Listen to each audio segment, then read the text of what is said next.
Councilmember Amanda Farías hosted the first Bronx Metro North public workshop in Parkchester to get the community's feedback on the state's Penn Station Access Project, where folks are giving us as much feedback as possible. with topics ranging from green spaces, affordability rates, and infrastructure. For Councilmember Amanda Farías, this gives people a chance to bring their concerns and ideas to the table. Planning, and so people in the community know that their voice is not only being presented here, but also being actively brought to the city agencies to discuss this plan.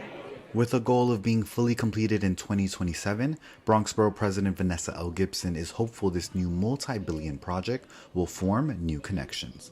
This is a almost $3 billion project with adding 4 new Metro North stations in the East Bronx, in Co-op City, in Hunts Point, in Morris Park, and in Parkchester, Van Ness. But we want to make sure we expand on east-west connections and access to Penn Station. For Paul Phillips, Borough Director of the Bronx office at the Department of City Planning, the feedback will ensure the project will be the best it can be for the community.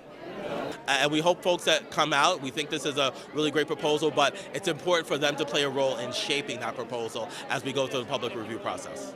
With an opportunity to bring greater transit equity, housing, and local jobs to the East Bronx, Borough President Vanessa L. Gibson shared some upcoming workshops can be expected in Morris Park, Hunts Point, and Co-op City.